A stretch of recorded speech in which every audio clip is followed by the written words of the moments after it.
This is the BEnergyAware Podcast.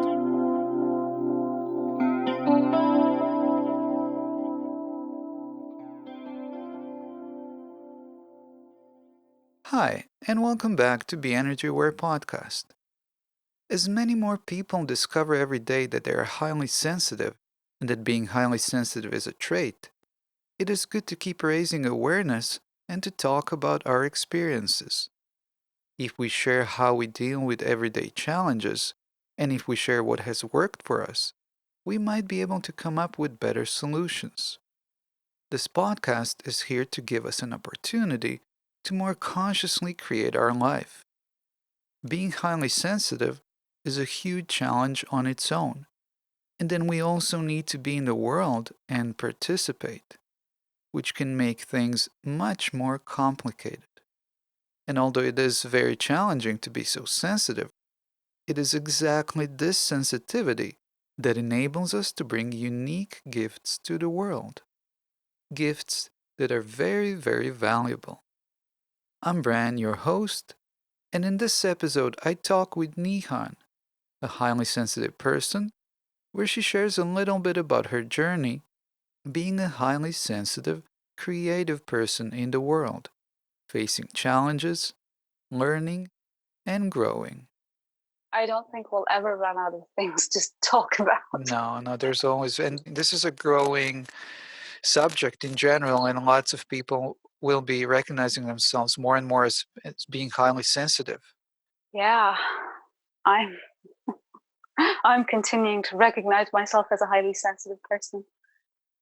And I'm having this awakening where I spent so much time my entire life trying to hide my experience and trying to present, I don't know, a more palatable image outside. And by image, I don't mean the looks. I mean an image of a person who can fully function in society without needing so much downtime, without needing so much maintenance, you know? Yeah. A person who can keep going. And I'm finally realizing,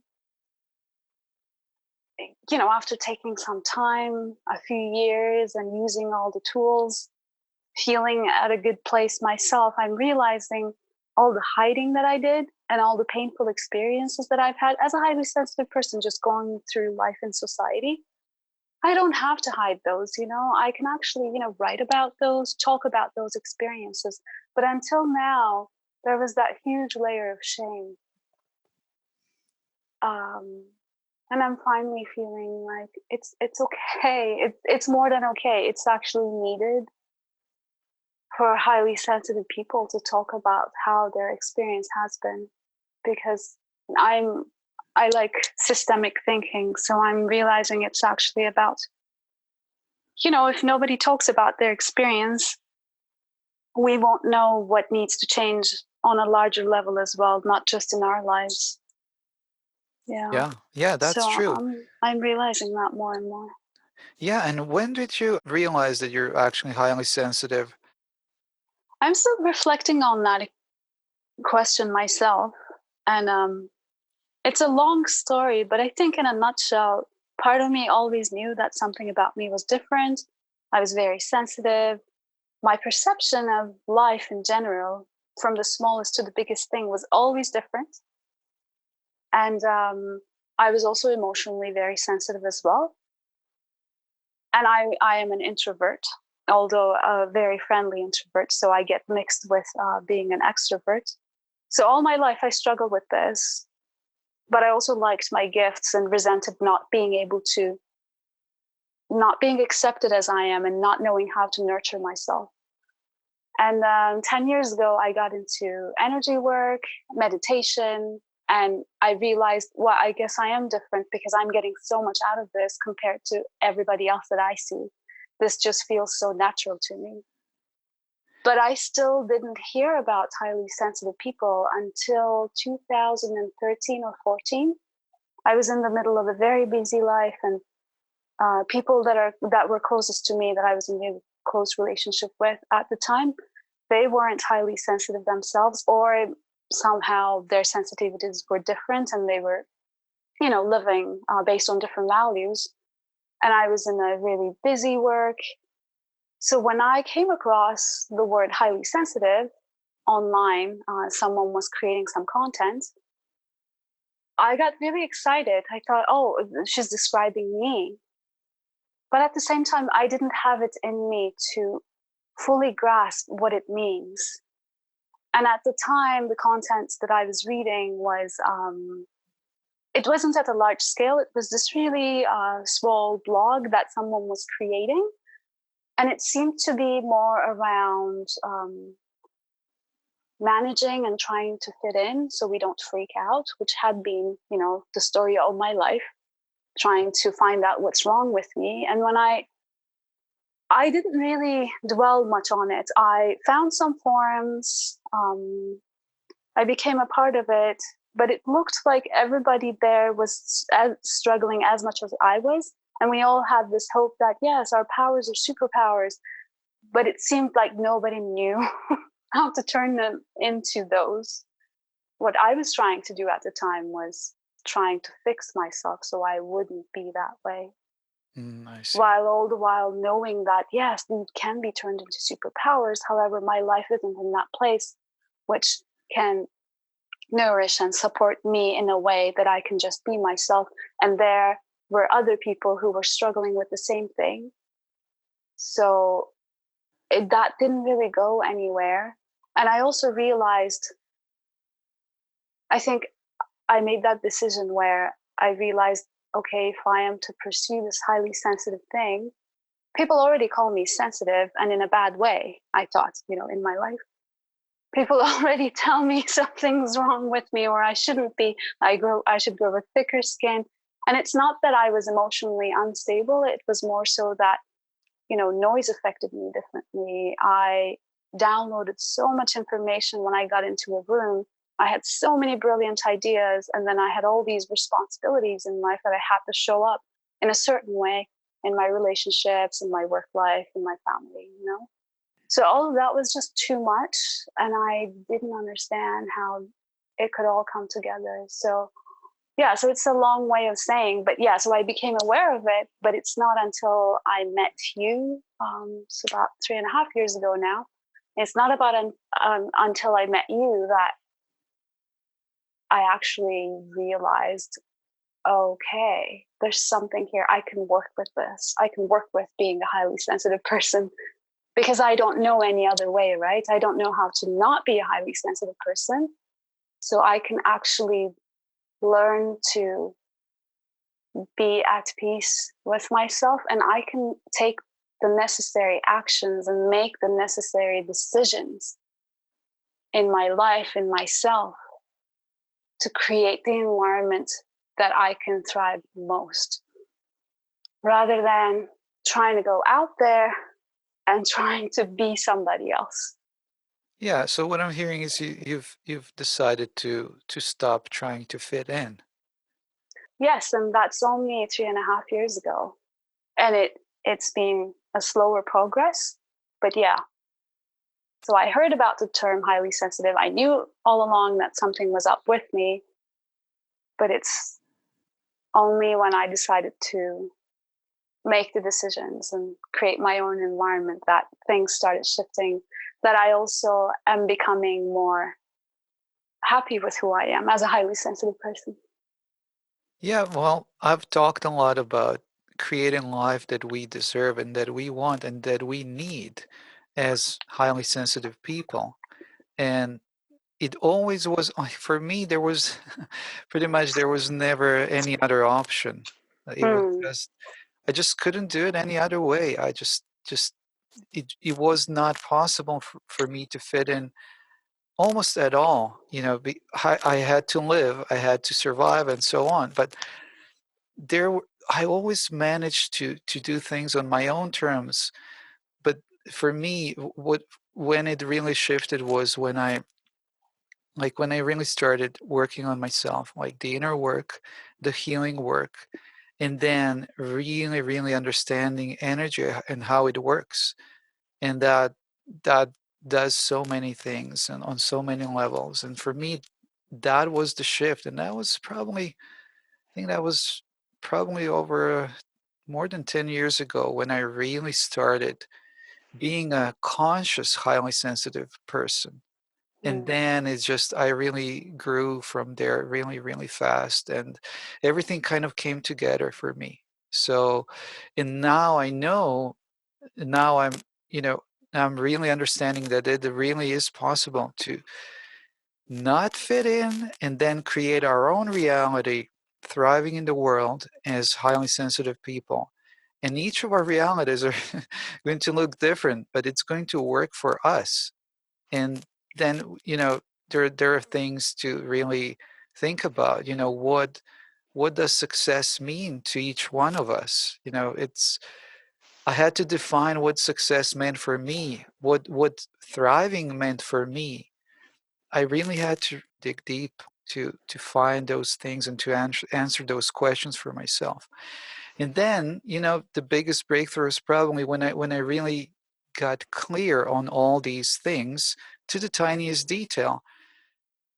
All these gifts don't have to have that much of a backlash on us or that much of a downside to it. And so I really don't know how to express it in words. I guess I'll have Mm-hmm. to I'll have to talk a lot more about it, and I'll have to continue doing what I started doing just recently with this podcast, so that it's almost coming to an understanding that this highly sensitive people thing is a really good thing. It's not just something that has good things in it.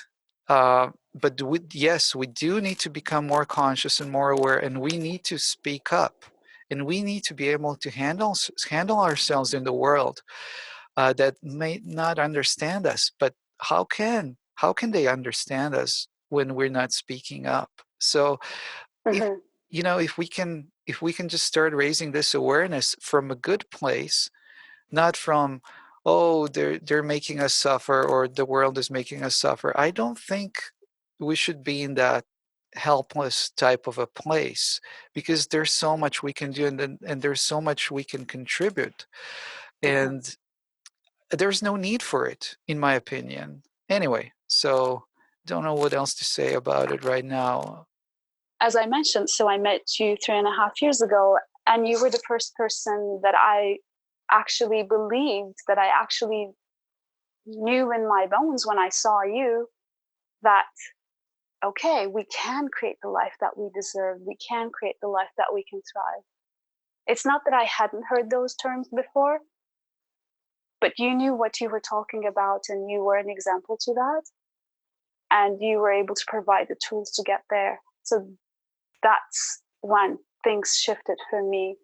And I want to share something. I don't know if other highly sensitive people can relate to this, but so I started learning about energy work and meditation and clearing my beliefs, all of that 10 years ago, because I was going through some really hard times. That was my first time or being intensely depressed, or the only time perhaps. So I was looking for alternative ways because the mainstream things did not work for me, and I was following this intuition. So I got into energy work and meditation, and that really, really gave me a contrast of how beautiful life can be.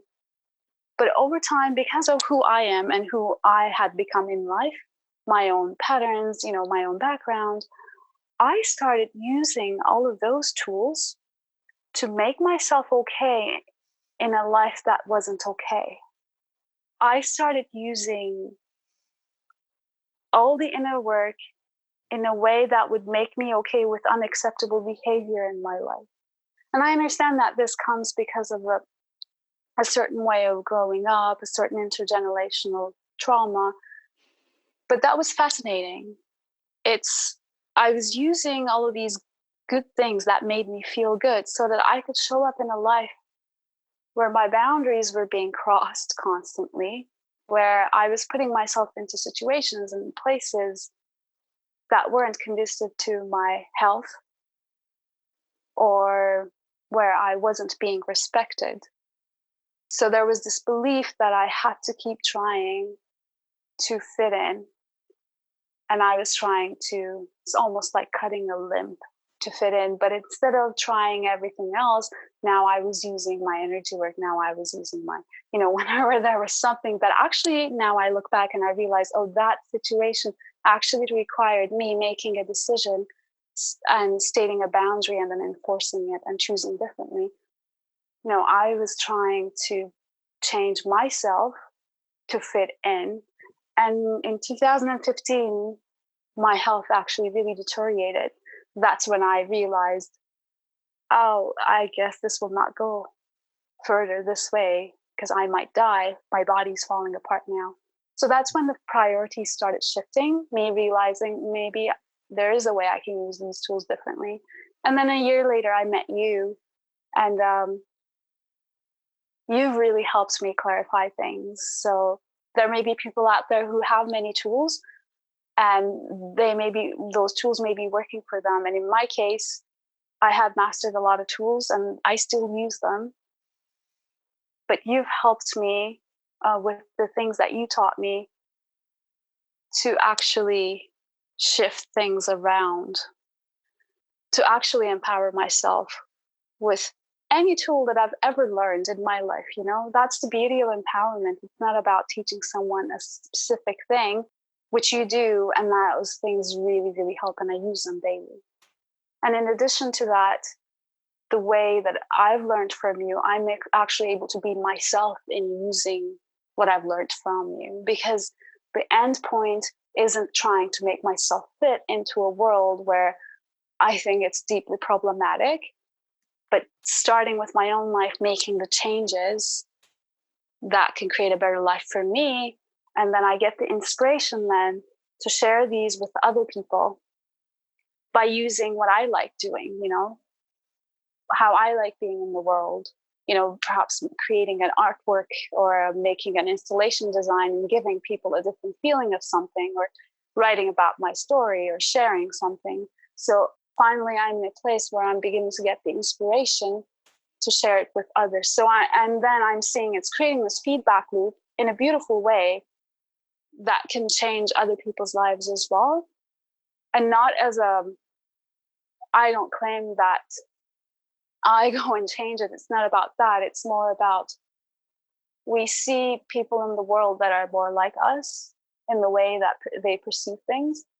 And then we see a possibility and we wonder, oh, I wonder what my version of that thing is.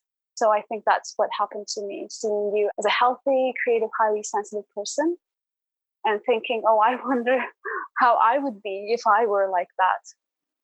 What would my version of a healthy, happy, highly sensitive person be? And then what would I contribute to the world?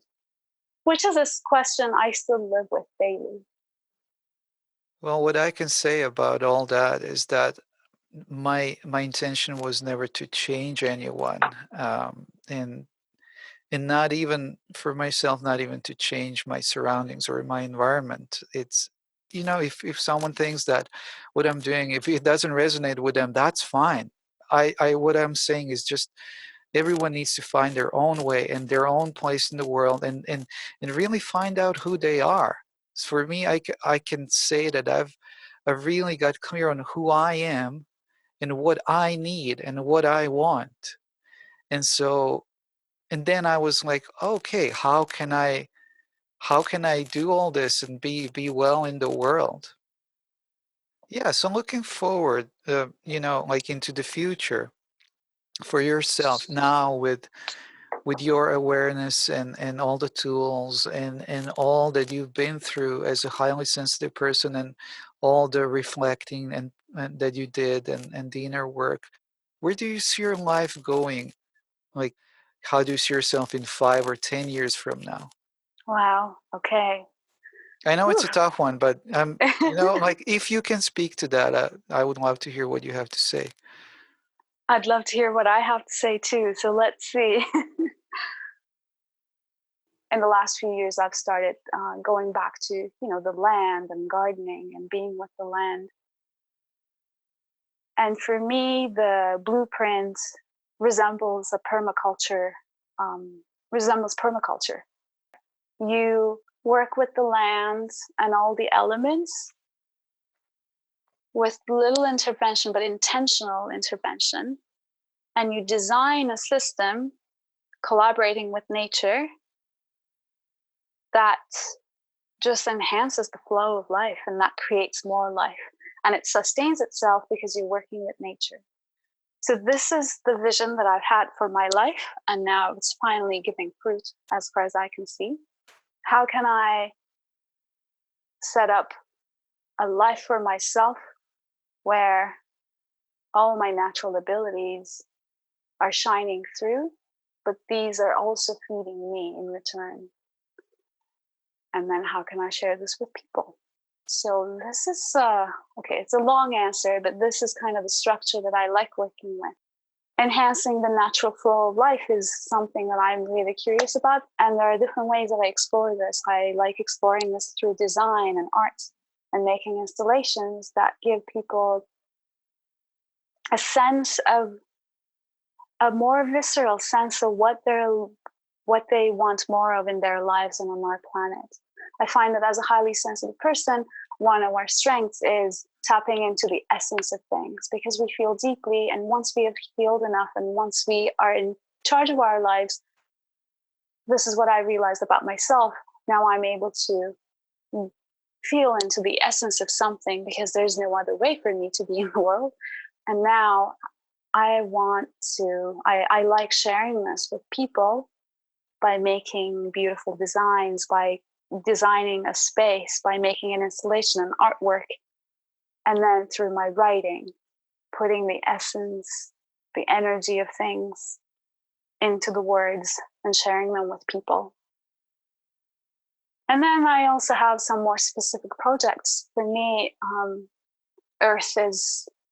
I love collaborating with the earth, and I don't see any other way of being in the world for me. So it seems like this is something I should be following then. So it's all about looking at my skills and gifts, what comes really naturally to me without effort, and then really honing those skills and seeing, what else can I create? Who else can I collaborate with? Look, being part of a beautiful symphony, I may just be a note in that symphony, but being there and sharing that. And I'm passionate about the earth because I don't see any way of creativity and creation in this physical reality that we are in. So one of the things, and this will be an example of how something that I felt ashamed of in myself as a highly sensitive person, that now that I've shifted my perspective of it, is turning into a gift, which is it's always very easy for me to be in touch with plants and trees and the land. And I have a lot of creative ways of doing that, but it comes very naturally to me. I don't see it as creativity or imagination because this is just how I roll. So I go out to the park and the trees, and I group the trees, and I touch the roots of the trees with my roots.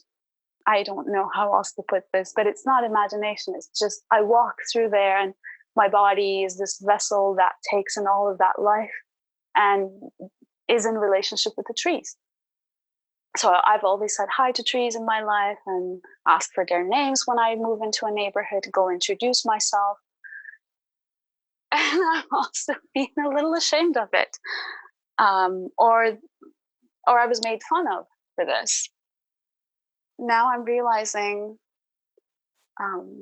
this is actually something that kids really enjoy, that sense of wonder. Kids maybe until age 9, they still live in that state of wonder. And what really happens is whenever I go to the park, that's by my house, and I start making some nature art, kids come and they want to join and they want me to teach them. And it turns into this thing where we ask questions, and we ask I wonder how we could talk to the tree. Let's ask the tree about what it thinks. Where should we place this nature piece? And the kids start talking to the tree. The kids start becoming aware of their own, or receiving validation that how they see the world is wonderful. And it's not only okay, but it's wonderful. We want to encourage more of that. So I am just right now looking for different ways, exploring different ways to share this in the world, because I'm realizing if we can be in touch with the earth and its beings on that level of intimacy, on that level of relationship, then what else is possible? How would we treat the planet then? How would we live our day-to-day life? So yeah, this is one of the projects, let's say, but I think it's an example of how what I thought was something really painful, a painful secret that I had to live with because it Yeah. was so childish and it was so weird and it was so blah. Now I'm realizing, okay, it's 2000, it's 2020. Here we are. I don't think there's any more time for me to see this as a pain or as something to be hidden. I think it's time. We need the weird things, Yeah, yeah, exactly. So for me, it's really not a weird thing. For me, what I'm hearing is you're really connected to the nature, and you have your own unique relationship with the nature, very close one, and you want to share that, and then it will benefit many, starting with the children, with the kids. So it's wonderful for me to hear that, and I hope you do a lot of it. And yeah, Thank so you. Thank you. And you see, this is what the sense of belonging is doing it to me, because if I was surrounded with people who didn't understand my experience as a highly sensitive person, what I ended up thinking was, oh, these things about me are wrong. And, some of those people could have been highly sensitive people, just not knowing their own gifts and having been told that they were wrong. I understand that. So I don't have resentment about it anymore. But there's something really beautiful when highly sensitive people come together and share all of this weirdness and realize this is actually quite beautiful. We all have our own ways. And maybe this thing about me isn't something that I should be ashamed of, that I should feel like it's a burden. Then I can get curious about, okay, I wonder what other gifts that I have that I've seen as a burden in the past. I mean, can you imagine the level of change this can create in the world in such a joyful way, without a top-down, overpowering approach, but in a really, really beautiful way? yeah. So we've talked quite a bit about all these, things that relate to highly sensitive people today. So, any last thoughts in general, when you think about everything we've said today, and highly sensitive people and how we are today, and looking into the future, any last thoughts that you have on the subject of being a highly sensitive person? My hope for all of us in the world is for all highly sensitive people to, for all of us to really accept ourselves and to really experience the beauty of who we are. And it will look different in everyone, so that we can become an example for everyone on the planet of what it is like to really be ourselves, because our gifts are needed, who we are is needed, our creativity is needed on the planet. So I see this as something that's more than just highly sensitive people. We all have what we need. I love how this is about coming to ourselves, becoming more conscious as highly sensitive people, and then the collaboration. That is the part that I'm really looking forward to. And I also have a question for you. Let me see how I can phrase this. I'm curious if there was one thing that a highly sensitive person right now who's listening, if there's one thing that you'd like them to feel and know at the end of this podcast, what would it be? Well, what comes first is it just came as you were asking the question. It was just, if I could say one thing, is that we need to really trust ourselves, Hmm. and trust our intuition, and use our intuition to guide us. And if we're not used to that, well, we better start doing it. And yeah, and again, for me, it came down to having a like a really to nurture the relationship that I have with myself, in taking that time for myself, to be with myself, and to learn more about myself, and to talk to myself, and to go deep, and so all that, what it made me uh, be aware of, and what it enabled me to actually build that trust, and to start using my intuition more and more, and then to trust it, and to then, as a consequence, even act on that intuition more and more with time, because it's not just about, you know, spending time with ourselves, nurturing that relationship with ourselves. Then it's not about deciding to use our intuition. Yes, it's a good thing, but we get the information and then we doubt, and then we don't trust it. And then, or we were too fearful to act on it. And so Mhm. this is where all the tools and everything that I've ever been doing and saying comes together. It is exactly that moment that we decide, yes, I'm going to do this, and it's a good thing, and I'm doing it for myself first. But yeah, it might actually benefit others as well, much more than anything that I used to do in the past, because now I'm doing it from my deep, deep core, from this depth of me that only I can bring to the world. And so for me, that's key. And this is one thing. So again, if I can say it shortly, trust yourself, trust your intuition, and act on it in a gentle and healthy way.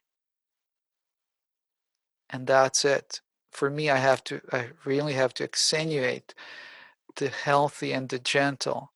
And so, but each and every one of us needs to define that for themselves. What is healthy for them? What gentle means for them? And it really truly needs to be gentle. And they can be small steps. But if we just keep moving forward day by day, just one step at a time, I think in a couple of years we're going to definitely see some really good results. And then, like I said, by then, if we've been acting on our intuition, then we're going to trust it even more. We're going to build self-trust, self-awareness, we're really going to get strong inside. And that's, to me, is what matters the most. And yes, so I hope a lot more people, especially highly sensitive people, can do that for themselves. Thank you so much again for sharing everything. And again, really, I have to congratulate you on just really doing the work and just being really consistent. Thank you, Bran. Thank you. I really, really appreciate this. Thank you so much. Thank you. Thanks for listening, and please subscribe and share this with your friends and with anyone that you feel might benefit from listening. Thanks again, and talk to you soon.